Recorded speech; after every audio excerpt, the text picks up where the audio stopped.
Just to mention that we have Para interpretations. mencionar que tenemos los servicios de interpretación nuevamente de inglés a español y viceversa. Estamos dando la bienvenida a la intérprete Flavia, que ya ha estado con nosotras durante las últimas sesiones, ya varias, gracias. Entonces, cualquier persona que le gustaría escuchar la presentación en español, por favor le dan clic en el botón de interpretación que está en la parte de abajo de su pantalla de Zoom. Y desde ahí usted puede escoger entre español e inglés. También puede hacer el cambio entre los idiomas si gusta en cualquier momento.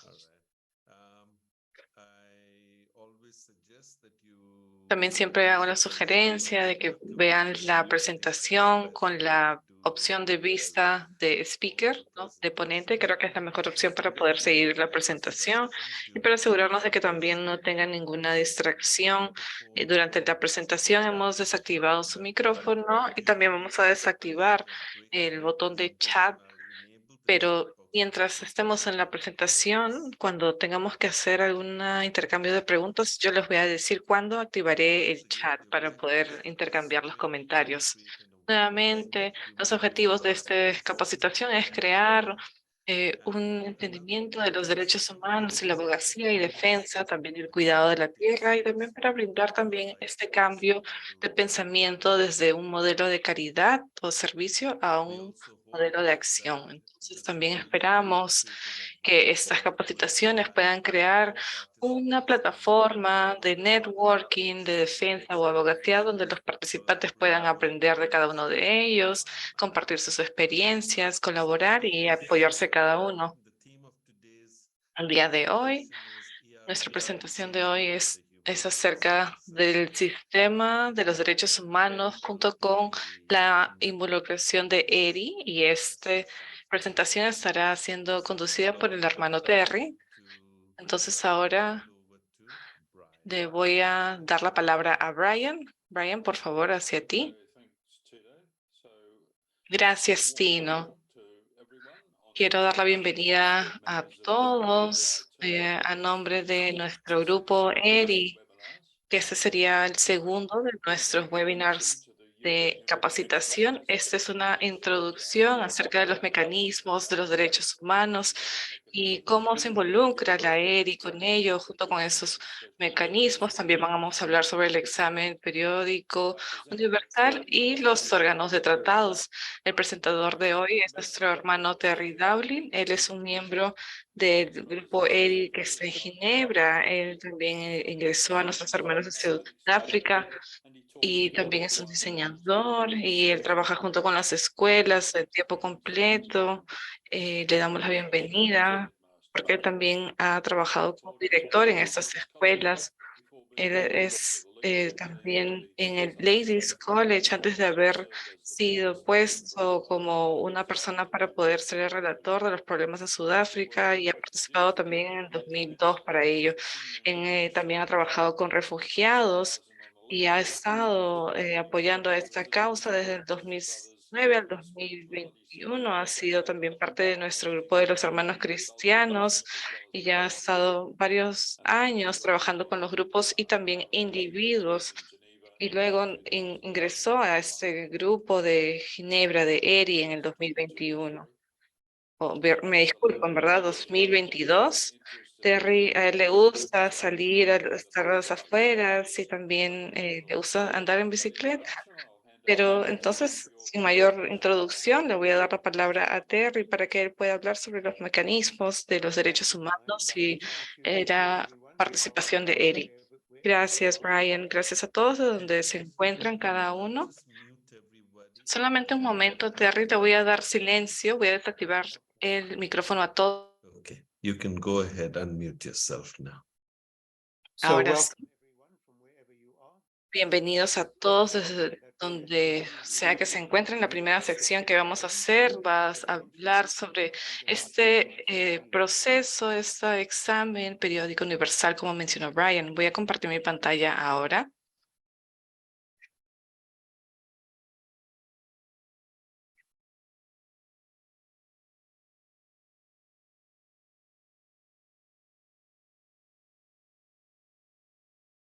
Is that okay, Tina? Yes, that's ¿Pueden perfect. verlo? Perfecto. Okay. Can you hear me all right? ¿Me pueden escuchar bien? Thank you.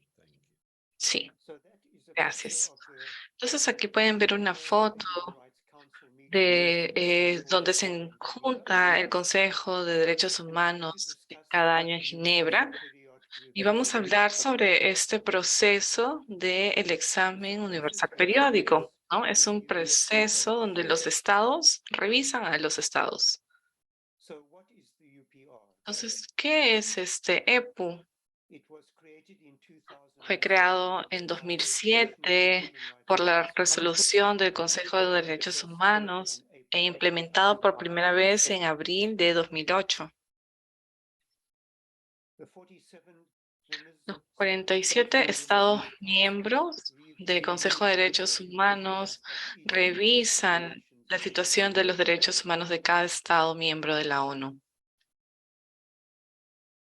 The aim of the process is El objetivo de este proceso es garantizar que todos los estados miembros de la ONU sean revisados de manera equitativa y transparente por otros estados miembros en un diálogo cooperativo. Entonces es un proceso único que revisa los registros de derechos humanos de los 193 estados miembros de la ONU. También brinda a todos los estados la oportunidad de demostrar las acciones tomadas para mejorar la situación de los derechos humanos. También le brinda a la ONU la oportunidad de abordar las violaciones de derechos humanos y ayudar a los estados a enfrentar los desafíos relacionados con los derechos humanos. Recuerda a los estados su responsabilidad de respetar plenamente todos los derechos humanos y las libertades fundamentales. Entonces, el proceso de la EPU y sus objetivos, primeramente, es un proceso universal.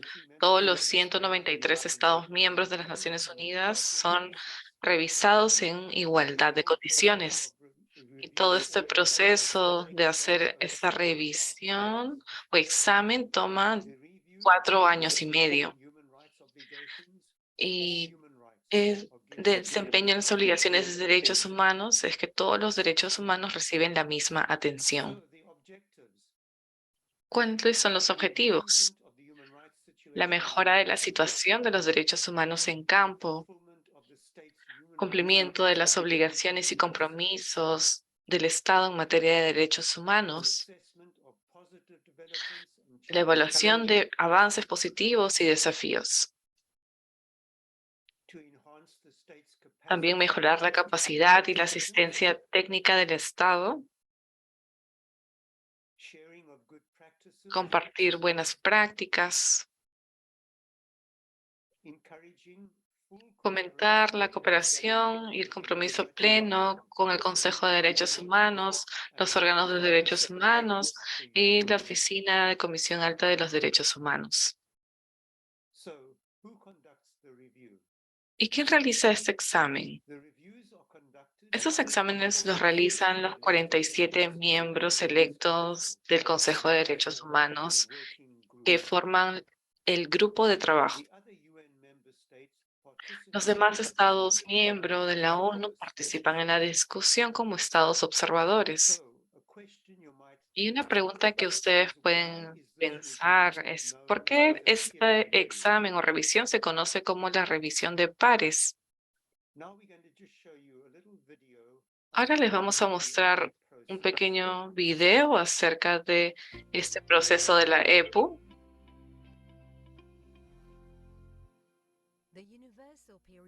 El examen periódico universal o EPU es uno de los mecanismos de derechos humanos más accesibles del Consejo de Derechos Humanos de las Naciones Unidas.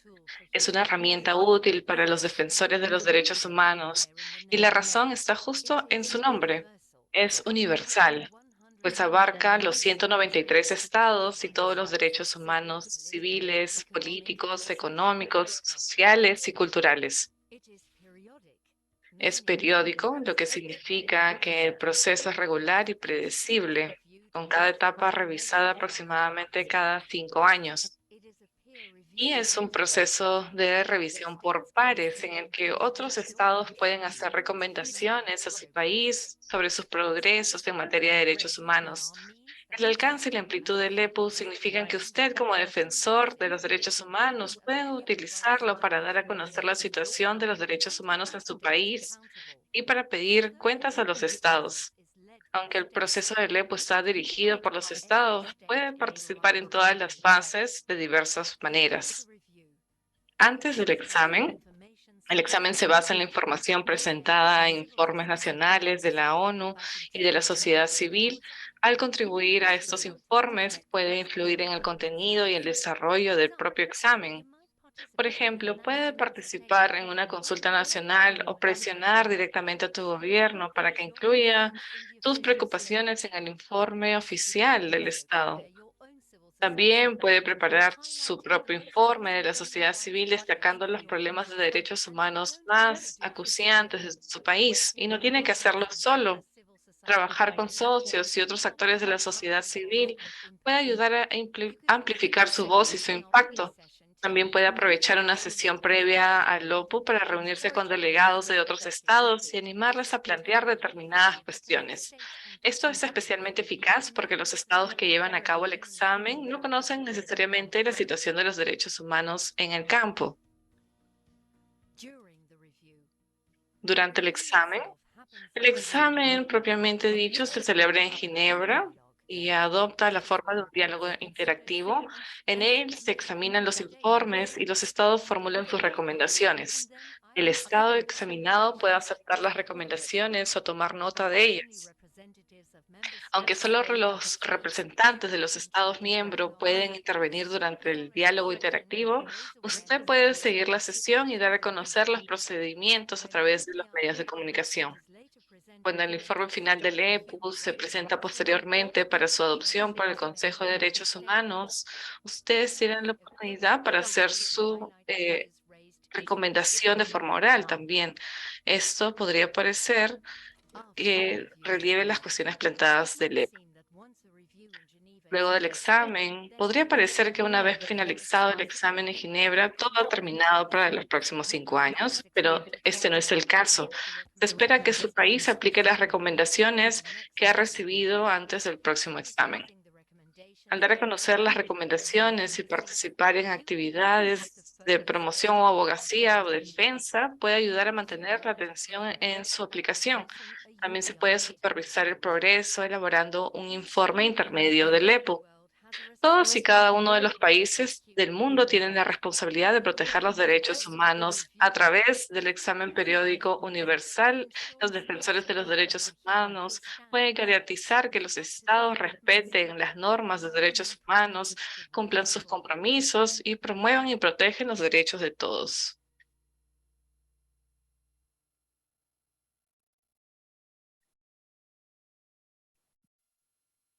So that video gave you an overview of the Ese UPR. video les dio una vista general de este proceso del EPU.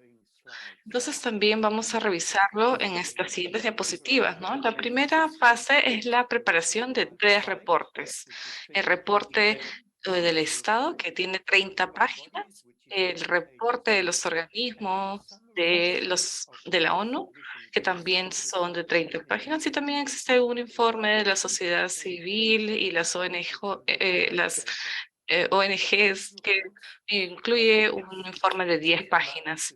Estos reportes se preparan por lo menos durante los 6 meses previos a la EPU y se publican alrededor de un mes antes de que se haga la revisión o el reporte. El segundo ciclo, o paso en el ciclo, es la revisión en sí. Esta es la diálogo interactivo, ¿no? Estado, cada uno tiene unos minutos para poder hablar y luego cada uno de sus hablantes o ponentes da sus palabras y cada estado puede realizar sus recomendaciones al reporte. Se revisa el reporte y es aceptado al final de este proceso por el gobierno y se le brinda a cada estado para poder ser llevado a una interacción. todas estas partes interesadas, ¿no?, en esta posición con respecto a las recomendaciones es de esta fase.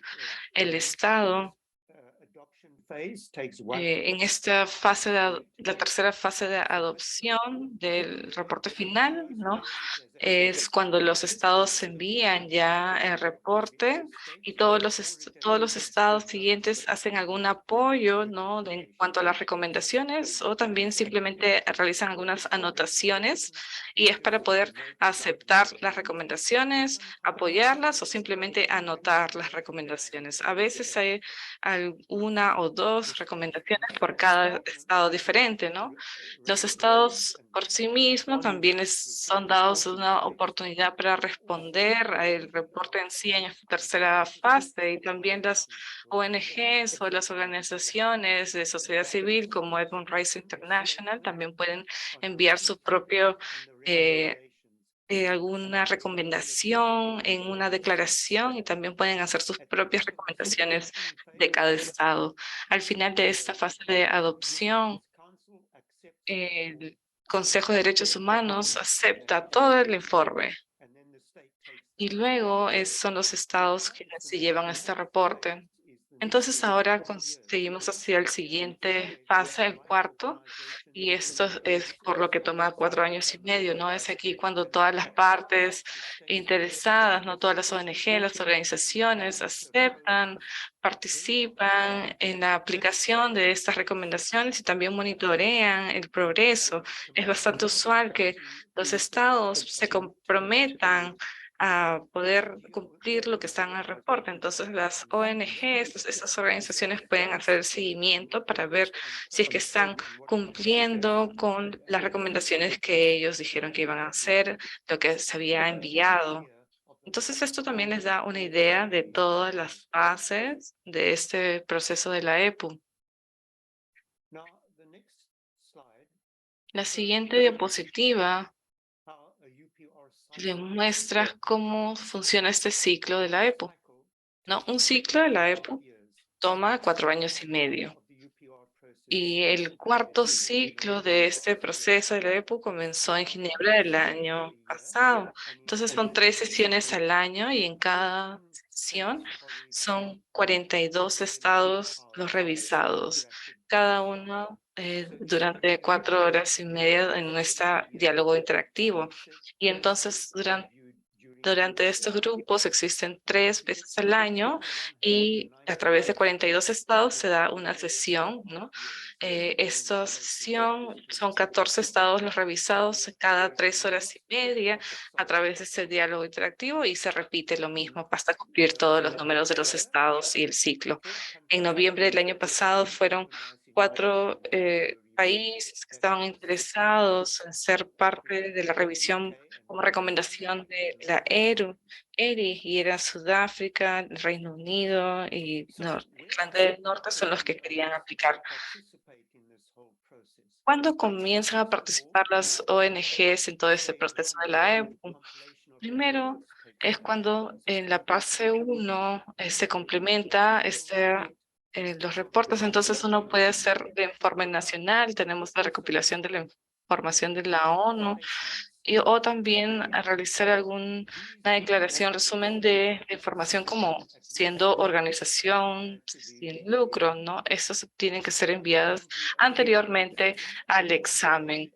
Todos los estados, las ONGs, pues, llegan una compilación también como si fuese un resumen, que esta compilación se hace gracias a la ONU. Esto se publica por lo menos un mes antes del examen en sí. Usted puede entrar a ver el reporte para ver si es que todas sus recomendaciones y los envíos de declaraciones de ustedes han sido ingresadas en esta compilación de información que está en un resumen. Entonces hacemos esto en estos 4 estados que eran India, Sudáfrica, Reino Unido y Irlanda del Norte y las Filipinas antes de la última sesión del año pasado.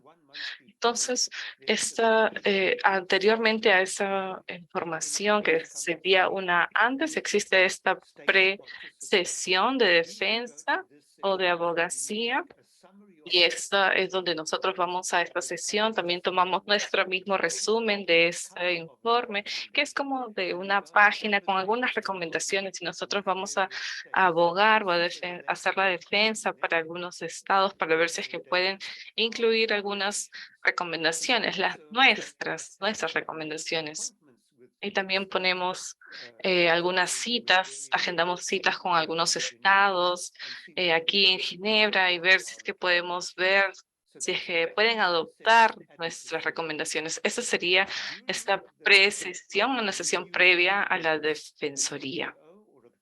Entonces, en esta sesión, una organización, una ONG como nosotros, Rights International, puede observar y monitorear también este proceso, hacerle seguimiento a los avances.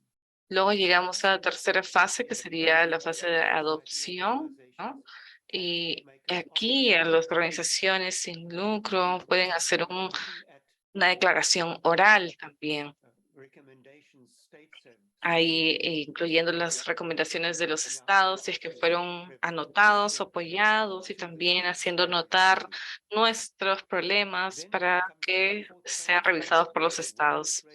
Luego llegamos otra vez a la cuarta fase, donde está el progreso, donde los estados tienen que realizar las promesas. Entonces ahí las organizaciones o ONGs pueden ser involucradas en este proceso en general. Entonces ahora tenemos dos oportunidades, ¿no? La declaración oral y también escuchar cuál fue la fase final de India. Y esta declaración fue dada por nuestro hermano Tino. Esta fue en el Consejo de Derechos Humanos. Ahora le doy la palabra al representante de Edmund Rights International. Señor presidente, Edmund Rights International, Leadership Practice inician la participación consultiva de la India en su cuarto EPU relativo a los niños en riesgo de separación y que necesitan cuidados alternativos. Acogemos con satisfacción la aceptación de la recomendación 151.305 y destacamos la importancia de la reintegración de los niños y las familias siempre que sea posible. Acogemos con satisfacción la aceptación de las recomendaciones 151.256 y 285. Sin embargo, nos preocupa el aumento de los matrimonios infantiles y los embarazos de adolescentes durante la pandemia y recomendamos que India vuelva a constituir comités de protección infantil a nivel de aldea y de barrio para supervisar y abordar el trabajo infantil, el matrimonio infantil, el tráfico de niños y los abusos sexuales. Lamentamos que solo se tomó nota de las recomendaciones 151, 203 y 204, ya que la pandemia ha empeorado los problemas educativos críticos, como demuestra la baja tasa de matriculación a escuelas, las altas tasas de abandono escolar y la escasez de profesores cualificados, especialmente en las zonas rurales. Instamos a la India a hacer obligatoria la salud mental, la educación y los consejeros en todas las escuelas, e integrar la educación en el currículo escolar. Pedimos urgentemente a la India que aplique efectivamente la ley sobre el derecho a educación gratuita y obligatoria, garantizando la coherencia de los marcos jurídicos de los estados. Acogemos con satisfacción la aceptación de la recomendación 151.35. Instamos a la India que no se demore más y comparezca ante el Comité de los Derechos del Niño para la revisión de su tratado. Acogemos con satisfacción la aceptación de las recomendaciones 151.37 y 3 y 8. Instamos a India que fije las fechas para la visita del relator especial sobre las obligaciones en materia de derechos humanos y medio ambiente. Hacemos un llamado al Estado para que declare una emergencia climática y revierta el debilitamiento de las leyes, prácticas e instituciones que protejan el medio ambiente. Por último, instamos a India a implicar a los niños en la revisión de la Política Nacional para la Infancia e incluir sus derechos medioambientales en la misma. Eso también les da una vista general de lo que pasó acerca del estado de la India, y también pueden ver al hermano Tino, que él también estuvo participando. Entonces también vamos a hablar sobre los organismos de tratado ahora, que son uno de los mecanismos de las Naciones Unidas. Los organismos de tratados son comités expertos independientes que monitorean la implementación de los principales tratados internacionales de derechos humanos. Un tratado, convención o pacto es un instrumento legal internacional. Un tratado impone obligaciones jurídicas vinculantes a un Estado que es parte de ese tratado. Un Estado puede convertirse en parte de un tratado al ratificarlo, lo que significa que el Estado decide voluntariamente cumplir sus disposiciones. De ahí el término Estado parte. Por lo tanto, el Estado queda obligado por el derecho internacional a cumplir y a aplicar las disposiciones del tratado. Esto implica que la legislación interna del Estado parte debe estar en conformidad con las disposiciones del tratado y no puede contradecirlas de ninguna manera. Entonces, una vez el Estado haya firmado un tratado, tiene que poner en línea sus legislaciones domésticas para cumplir el tratado.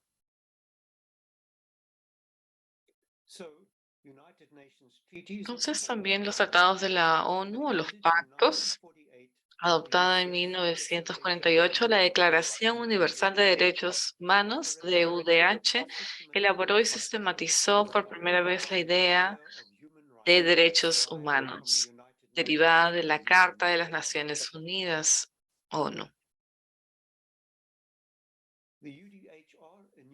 La DUDH enumeró una variedad de derechos civiles, políticos, económicos, sociales y culturales que posteriormente fueron separados e incorporados en dos tratados vinculantes.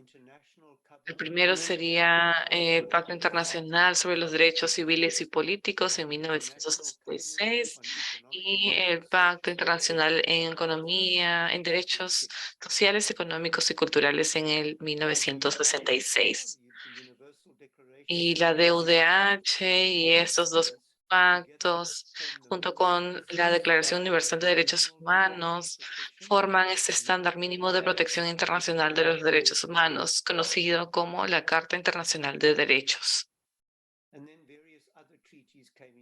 También existen otros tratados, estos son los siguientes que existieron luego de estos. El Comité de Derechos Humanos, que habla sobre los derechos políticos y civiles, el Comité en los Derechos Culturales, Sociales y Económicos, el Comité en la Eliminación de Discriminación Racial, el Comité en la Eliminación de la Discriminación contra las Mujeres, el Comité contra la Tortura, el Comité sobre los Derechos del Niño, el Comité de la Protección de Trabajadores Migrantes, el Comité en Derechos de las Personas con Discapacidades, el Comité sobre las Desapariciones Forzadas. Podría ser también interesante para ustedes ver quizás en cuáles de estos están interesados ustedes. Human Rights International está interesado en el Comité de los Derechos del Niño, en el de la eliminación de discriminación contra mujeres, de eliminación contra la discriminación racial y también de las discapacidades. ¿Qué hacen estos organismos de tratados?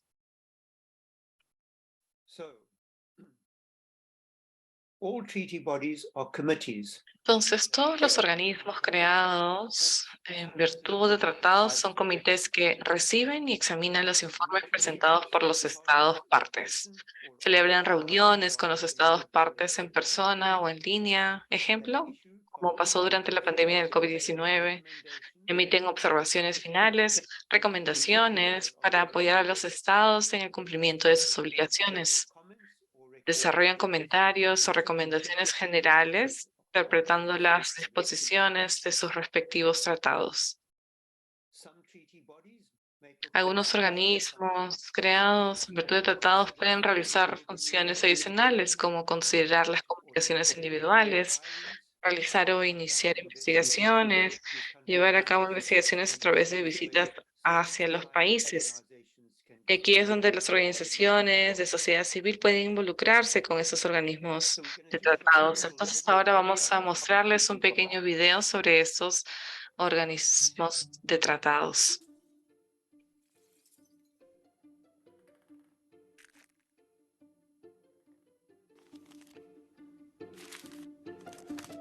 Things don't have rights. Las cosas no tienen derechos.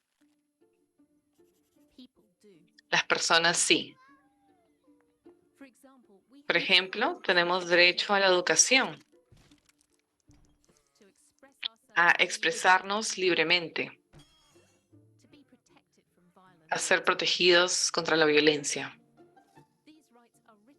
Estos derechos están recogidos en tratados internacionales. Los gobiernos firman estos tratados en nombre de su pueblo. Hay 10 tratados fundamentales que protegen los derechos de las personas. Algunos se centran en los niños, las mujeres, las personas con discapacidad o los trabajadores migrantes.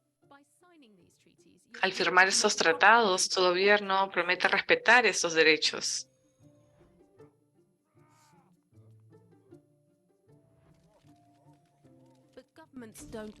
Pero los gobiernos no siempre cumplen sus promesas y puede ser difícil para la gente controlar a su gobierno. Es por ello que cada tratado es monitoreado por un grupo de expertos alrededor de todo el mundo.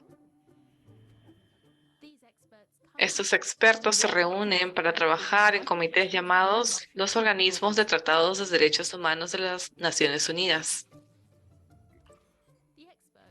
Los expertos obtienen información de muchas fuentes. El gobierno, por supuesto, pero también de las organizaciones de la sociedad civil e individuos. Los organismos de tratados interrogan detalladamente a los gobiernos sobre su historial en materia de derechos humanos. A continuación, ellos informan sus conclusiones y formulan recomendaciones de actuación. Estos organismos también se ocupan de los casos en que las personas han sufrido un error judicial. Las recomendaciones de los órganos de tratados se hacen públicas en el sitio web de la Oficina de Derechos Humanos de la ONU y en las redes sociales. Si tu país ha sido examinado, puedes utilizar estas recomendaciones para animar al gobierno a tomar acción. Tiene derecho a reclamar sus derechos. Utilice estas conclusiones de los organismos de tratados como ayuda. Cuando los organismos de tratado interrogan a su gobierno sobre sus derechos, puede ver la sesión en este sitio web. Pida cuentas a su gobierno. Asegúrese de que estén haciendo su trabajo.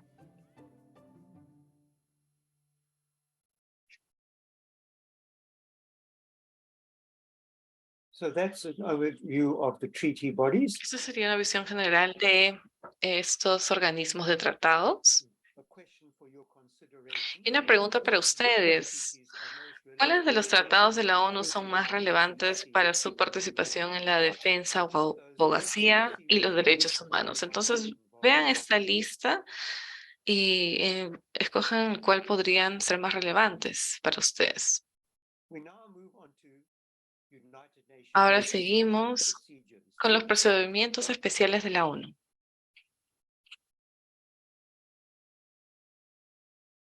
So, special procedures, they can be Entonces, los procedimientos especiales pueden ser expertos independientes en derechos humanos encargados por la ONU para investigar e informar sobre situaciones de derechos humanos en todo el mundo. Los procedimientos especiales pueden ser expertos independientes, pueden ser un grupo de trabajo o también pueden ser personas individuales como los relatores especiales. There are 14 country mandates. Existen 14 mandatos de países, el relator especial sobre la situación de derechos humanos en, por ejemplo, Afganistán, Myanmar, Bielorrusia, diferentes países alrededor del mundo. También existen los mandatos temáticos, 44 de ellos. Por ejemplo, el relator especial sobre la promoción y protección de los derechos humanos en el contexto del cambio climático, el relator especial sobre los derechos de las personas con discapacidad, el relator especial sobre la libertad de religión, el relator especial sobre el derecho a educación y así más. Existen 44 mandatos temáticos. Los procedimientos especiales permiten un enfoque preciso sobre un problema. Son rápidos, flexibles y públicos. Son abiertos y accesibles. Los casos que plantean, los países que visitan e incluso el contenido de sus informes están fuertemente influenciados por la información que reciben de la sociedad civil. Los procedimientos especiales se embarcan en visitas a países, preparan informes y plantean inquietudes sobre casos o leyes individuales. Los procedimientos especiales también pueden emitir declaraciones y comunicados de prensa, aumentando así la conciencia sobre un problema de derechos humanos. Entonces, nuevamente les voy a mostrar un pequeño video sobre los procedimientos especiales.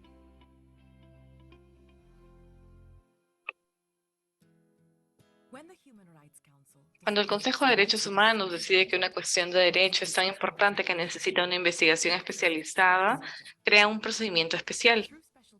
A través de los procedimientos especiales, los defensores de los derechos humanos pueden llamar la atención sobre los abusos de los derechos e impulsar una respuesta dirigida por expertos.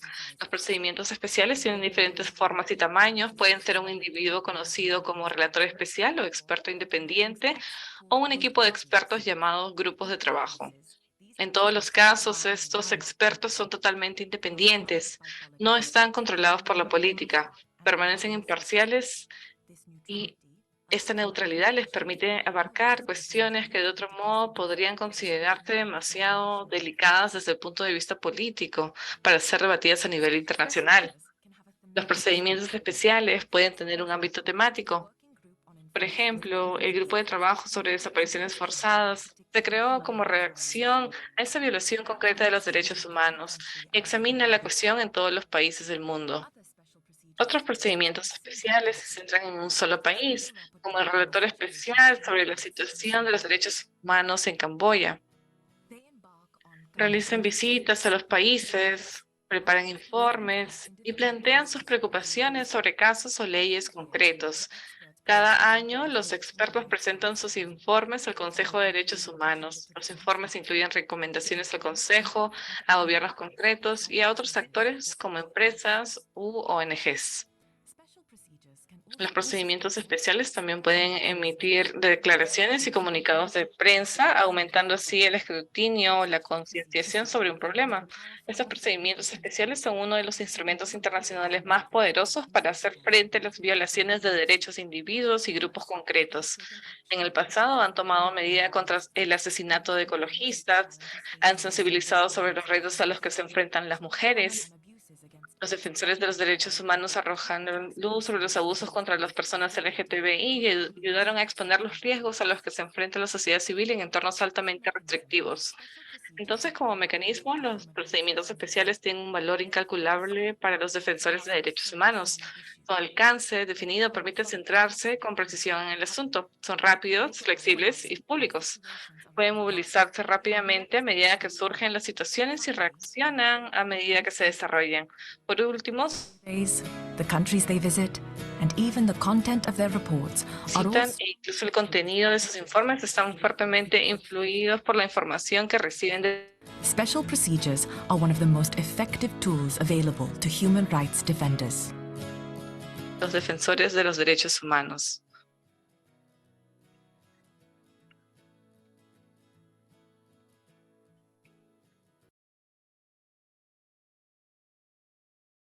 So every year, the experts. Entonces, cada año los expertos presentan sus informes al Consejo de Derechos Humanos. Y estos informes incluyen recomendaciones para el Consejo, para gobiernos individuales y para empresas y ONGs. Entonces, ahora seguiremos con el Consejo de Derechos Humanos, el cual es un foro facultado para prevenir abusos, inequidad y discriminación, proteger a los más vulnerables y exponer a los perpetradores. El Consejo está compuesto por 47 Estados miembros elegidos de las Naciones Unidas. Este organismo intergubernamental se reúne en Ginebra en marzo, junio y septiembre de cada año. Y esto es acerca de esta foto sobre las sesiones EPU. Solo las ONG con estatus United Nations Economic and Social Council, ECOSOC, y social de participate in the Human Rights Council sessions as observers. las sesiones del They can address the council during interactive discussions and debates. Pueden dirigirse al Consejo durante discusiones y debates interactivos, destacando así las violaciones de los derechos humanos alrededor del mundo.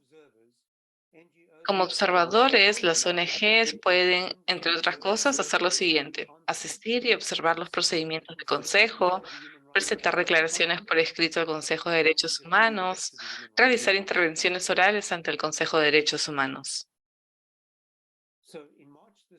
En marzo de este año, el Consejo de Derechos Humanos realizó su sesión número 52 y la ERI participó en esta, entregando 16 intervenciones orales y destacó las situaciones de derechos humanos en todo el mundo en nombre de sus socios defensores.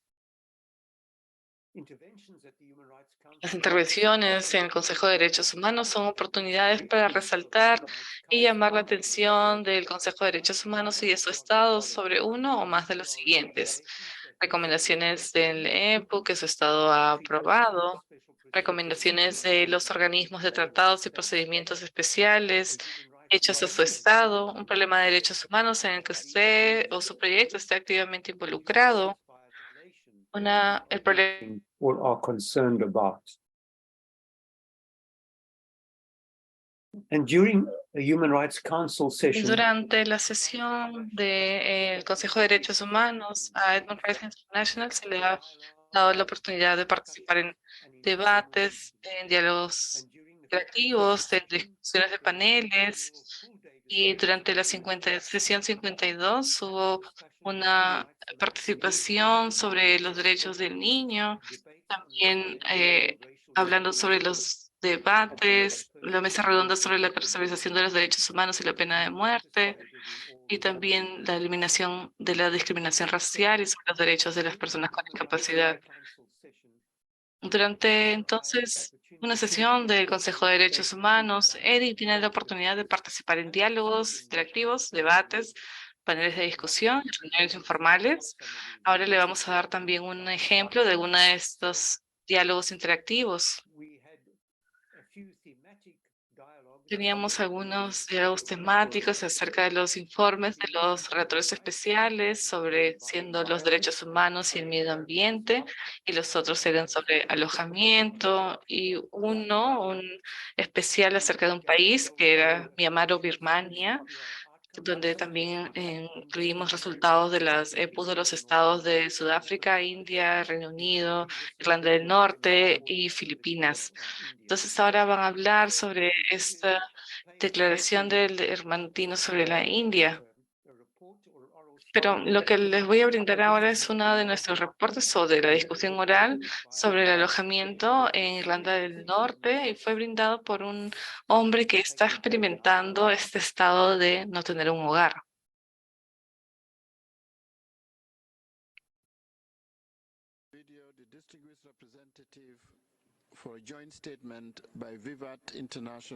El siguiente representante para una declaración conjunta de Vivat International y Edmund Rights International Limited. Señor presidente, el gobierno de Reino Unido no está abordando de manera eficaz las necesidades de las personas sin hogar en Irlanda del Norte y el derecho a una vivienda adecuada. La vivienda es un derecho humano básico, pero Irlanda del Norte se encuentra en medio de una crisis de vivienda y de personas sin hogar. El 31 de diciembre del 2022 había más de 44.500 solicitantes en lista de espera de vivienda social. Casi 24.500 hogares en lista de espera de vivienda social tienen la condición de sin techo. Eso es más del 3% de todos los hogares que viven actualmente en Irlanda del Norte. El 1 de mayo del 2022, 8.500 personas vivían en alojamientos temporales. En algunos casos, las personas llevan esperando más de 5 años para conseguir una vivienda permanente. Las familias con la categoría más alta de aceptación de personas sin hogar.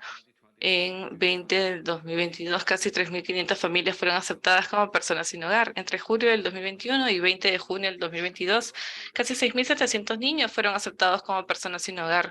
Como persona que ha vivido la experiencia de dormir en la calle y el impacto traumático de la falta de hogar en mi bienestar personal, creo que todo el mundo necesita y merece un hogar permanente.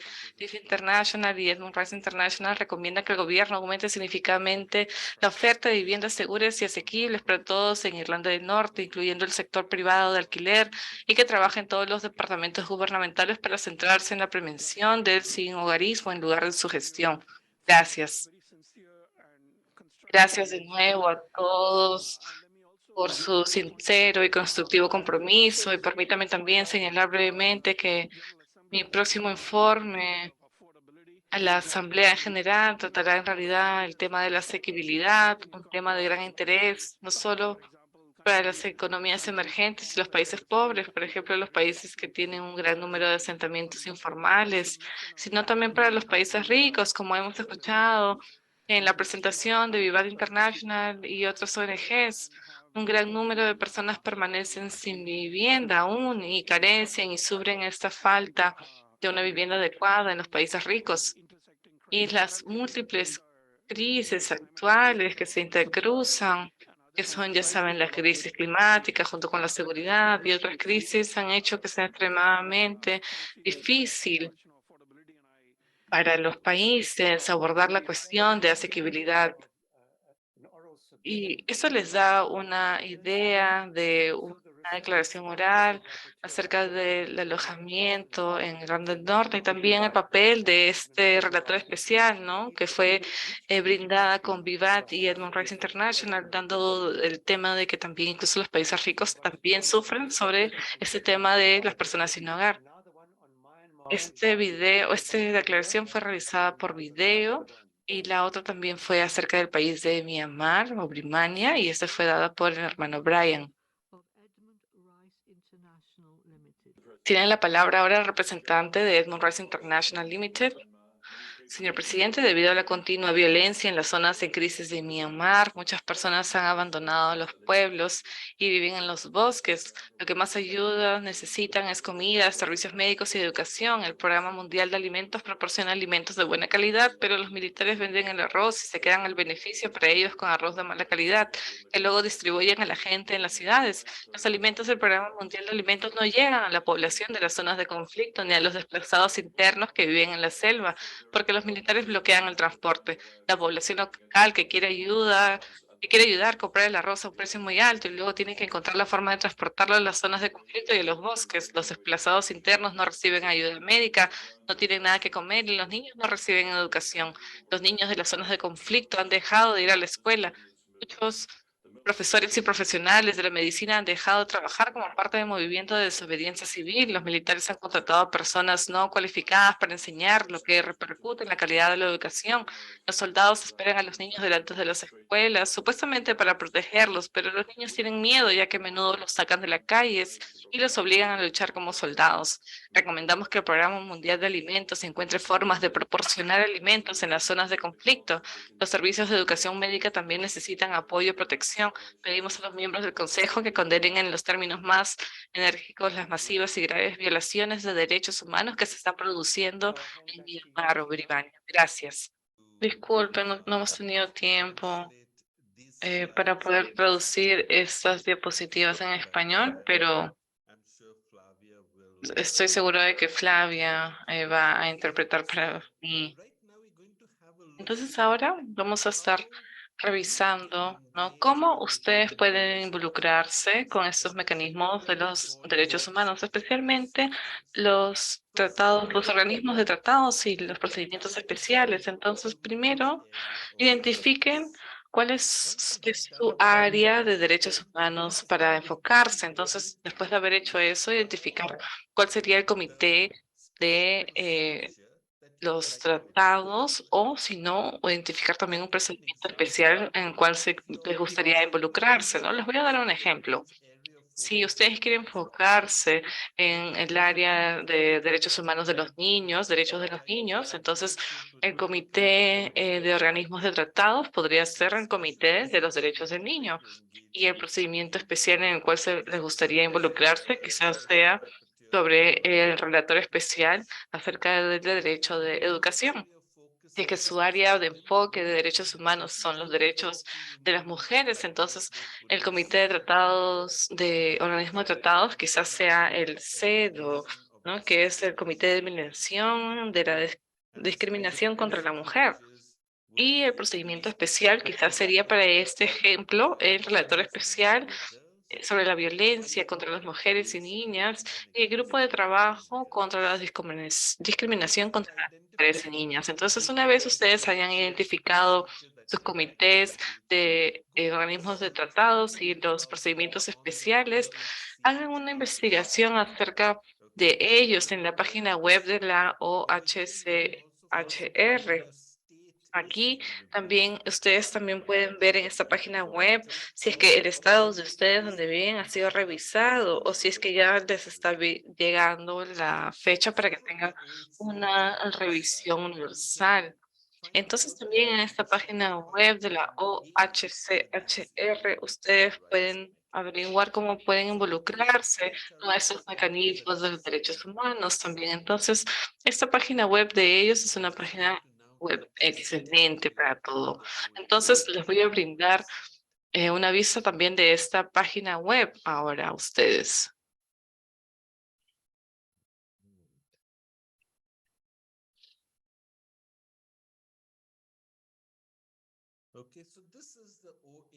Entonces, esa sería la página web de las Naciones Unidas, ¿no? Que sería las comisiones, la Alta Comisión Oficina de los Derechos Humanos de las Naciones Unidas. En la parte de derecha, en la parte de arriba, ustedes pueden ver, ¿no? Hemos estado viendo la página en inglés, pero también le pueden dar el clic en español para poder leerlo en español. En ese botón de ahí. Entonces voy a regresar en inglés de todas formas. Y aquí pueden ver cuáles son los derechos humanos, los temas, países, y vamos a ir a instrumentos y mecanismos. Vamos a darle clic a los organismos de tratados.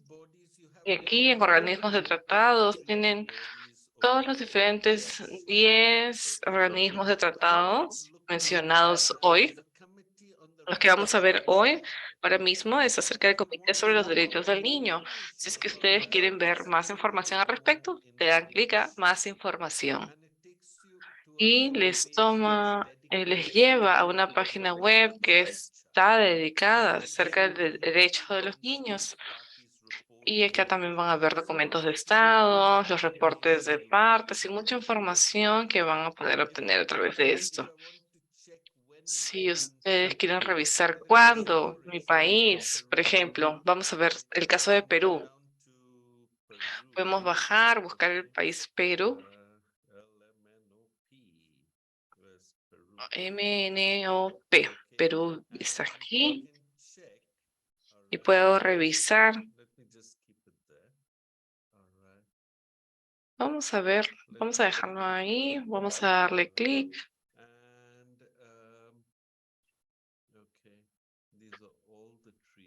Estos son todos los tratados. Estoy poniendo la CRC, el Consejo de Derechos Humanos, vamos todos los países, que sería el de Perú. Entonces ustedes pueden ver aquí cuándo fue la última vez en la cual Perú ha sido incluido para su revisión ante el Comité de los Derechos del Niño. La última vez que Perú ha incluido un reporte de parte del Estado fue en 2013. Y luego ven que en el 2016 hemos tenido las observaciones a modo de conclusión en la combinación del reporte periódico cuarto y quinto de Perú, y eso fue en 2016. En el 2021, uno puede ver que Perú ha respondido hacia la lista de problemas antes de hacer el reporte. La revisión o el examen de Perú vendrá pronto, quizás este año o el próximo. Entonces, si uno quiere ver alguno de estos documentos, uno puede descargarlo, puede ver, darle clic ahí donde dice View Document, que es ver documento, lo puede descargar. Esta página web es una página excelente para poder encontrar la forma en la cual sus países están participando en este ciclo de reportes o exámenes y también para que puedan ver los documentos ustedes. Voy a regresar a la página de la Oficina de Alto Comisionado de las Naciones Unidas Y ahora vamos a darle clic a procedimientos especiales. Le voy a dar clic a esta página sobre los procedimientos especiales del Consejo de Derechos Humanos. Y aquí podemos ver la parte izquierda que hay un lugar donde dice los mandatos temáticos y los mandatos de países. Vemos que hay 45 mandatos temáticos y 14 mandatos de países. Entonces le voy a dar clic a los mandatos temáticos. Y aquí hay una lista de todos los mandatos temáticos que se incluyen. Si voy a los derechos de las personas con discapacidades, veo que el reportador especial podemos ver que se abre una página al reportero especial acerca de este tema de las personas con discapacidad, ¿no? Y ahora el que está el dueño del mandato actualmente o la representante es el señor Gerard Quinn, que fue escogido en 2020, octubre. Si es que seguimos hacia abajo, vemos de que de vez en cuando existe este reportero especial que junto con la sociedad civil piden que den información, que den sus comentarios. Entonces esto se llama llamado para comentarios.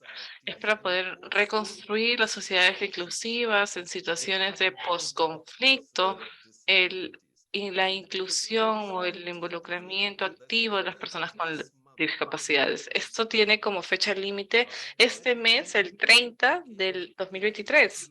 Entonces, si tú, alguno de ustedes quiere ingresar e incluir algún comentario, también lo puede hacer, incluso si es que ustedes lo puede hacer como individuo mismo o como ONG, incluso si es que su ONG no tiene ningún subestado igual.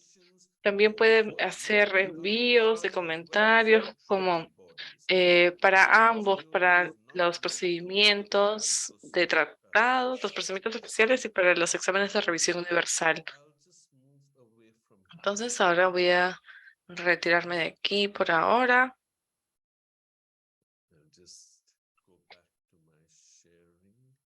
Voy a regresar a lo que estaba compartiendo.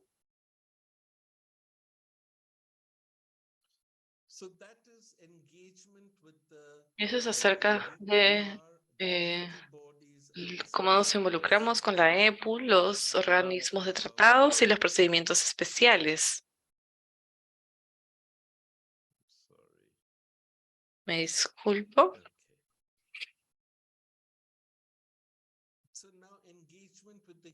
Entonces, ahora sobre cómo nos involucramos con el Consejo de Derechos Humanos, ¿no? Si uno quiere involucrarse con el Consejo de Derechos Humanos, entonces su ONG debe tener estos estados iguales. Tiene que haber una igualdad en una ONG acreditada. Solamente así es que tienen, por ejemplo, Human Rights International o Vivat International pueden hacer esta declaración oral durante el Consejo de Derechos Humanos en un diálogo interactivo. Entonces, si es que usted tiene un estado acreditado igual, vean cuándo sería la siguiente sesión y el reporte del relator especial en estos diálogos interactivos, por ejemplo, acerca del alojamiento, ¿no? El Mr. Gerard Rapoport, él brindó su reporte anual durante el Consejo de Derechos Humanos en su sesión 52 en marzo.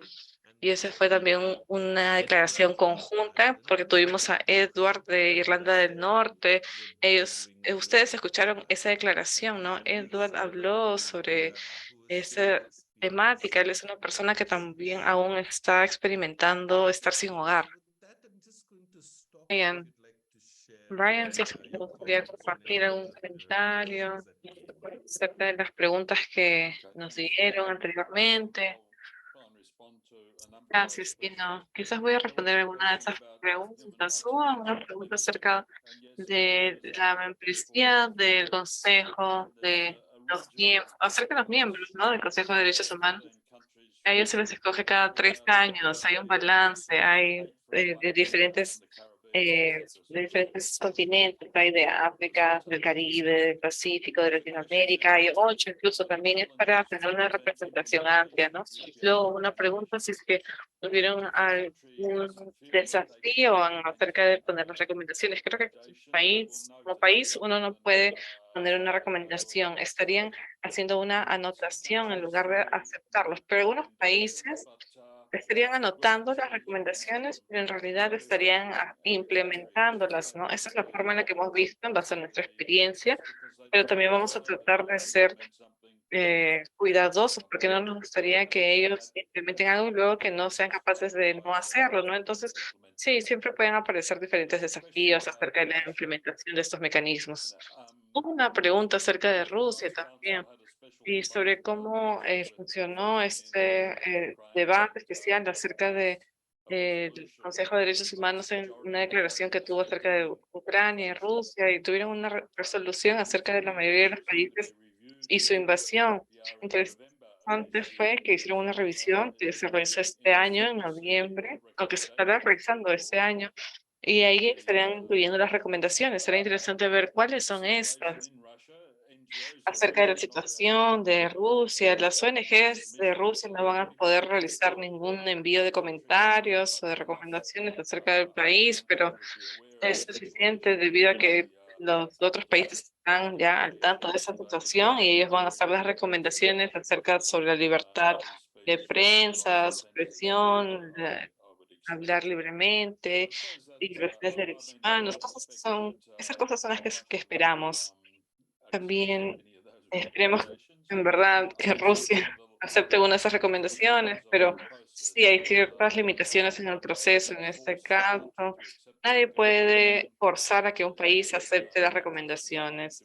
E incluso los países mismos pueden decir que están implementando las recomendaciones y las ONGs pueden saber muy bien que lo que están diciendo no es lo correcto o lo que está pasando precisamente. Entonces, sí, existen limitaciones, no es perfecto hacer todo esto, es efectivo, sí, pero hasta un punto, ¿no? Porque ya viene a ser un tema político, por ejemplo, cuando India hace recomendaciones acerca de Pakistán, o viceversa, o Cuba y Estados Unidos. Entonces uno puede ver esos ejemplos, ¿no?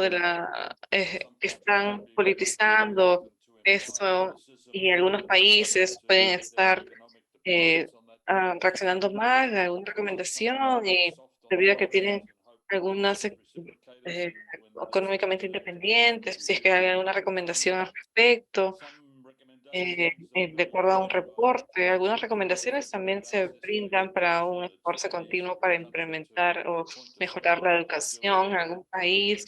Nosotros hacemos esto también para señalar algún problema y que puedan dirigirse y abordar ese tema, aunque a veces no es efectivo particularmente. Pero sí es cierto que en varios países existe una oportunidad limitada para que las ONGs puedan realizar estos reportes y el mismo reporte nacional del mismo país puede muchas veces no reflejar la realidad. Pero esperemos que esa no sea la situación en su país, en la de ustedes, ¿no? Yo pienso que los países pueden ser sensibles al criticismo. Ellos genuinamente pueden tratar de implementar o incluir esta situación de los derechos humanos a sus ciudadanos, pero ellos no quieren que para la siguiente revisión o reporte en 4 o 5 años, luego sean criticados debido a que no implementaron las recomendaciones que se realizaron en el reporte anterior, ¿no? Entonces, creo que ese es el incentivo para ellos sin hacer o no hacer algo, ¿no? Pero hay un rol importante para todos en que estamos involucrados, es poder abordar, sensibilizar a las personas con las que trabajamos.